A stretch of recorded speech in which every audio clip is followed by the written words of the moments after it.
daily words of God. God became flesh because the object of his work is not the spirit of Satan or any incorporeal thing, but man who is of the flesh and has been corrupted by Satan. It is precisely because the flesh of man has been corrupted that God has made fleshly man the object of his work. Moreover, because man is the object of corruption, he has made man the only object of his work throughout all the stages of his salvation work. Man is a mortal being, is of flesh and blood, and God is the only one who can save man. In this way, God must become a flesh that possesses the same attributes as man in order to do his work, so that his work might achieve better effects. God must become flesh to do his work precisely because man is of the flesh and incapable of overcoming sin or divesting himself of the flesh.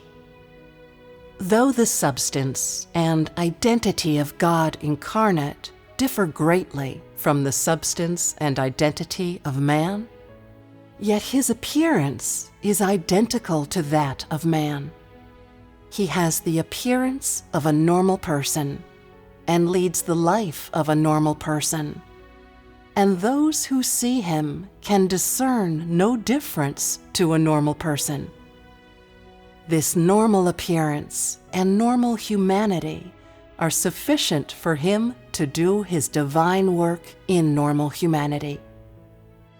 His flesh allows him to do his work in normal humanity and helps him do his work among man, and his normal humanity, moreover, helps him carry out the work of salvation among man. Although his normal humanity has caused much tumult among man, such tumult has not impacted the normal effects of his work. In short, the work of his normal flesh is of supreme benefit to man. Though most people do not accept his normal humanity, his work can still be effective, and these effects are achieved thanks to his normal humanity. Of this there is no doubt. From his work in the flesh, man gains 10 times or dozens of times more things than the conceptions that exist among man about his normal humanity, and such conceptions shall all ultimately be swallowed by his work. And the effect that his work has achieved, which is to say, the knowledge that man has toward him, far outnumbers man's conceptions about him. There is no way to imagine or measure the work he does in the flesh, for his flesh is unlike that of any fleshly man. Although the outer shell is identical, the substance is not the same. His flesh produces many conceptions among man about God, yet his flesh can also allow man to acquire much knowledge and can even conquer any man possessed of a similar outer shell. For he is not merely a man, but is God with the outer shell of a man, and none can completely fathom or understand him. An invisible and intangible God is loved and welcomed by all. If God is just a spirit that is invisible to man, it is so easy for man to believe in God.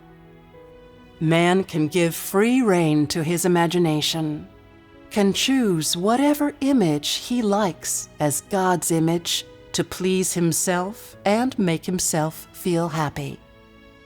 In this way, man may do whatever is most pleasing to his own God, and that which this God is most willing to do without any scruples. What's more, man believes that no one is more loyal and devout than he toward God, and that all others are Gentile dogs and disloyal to God.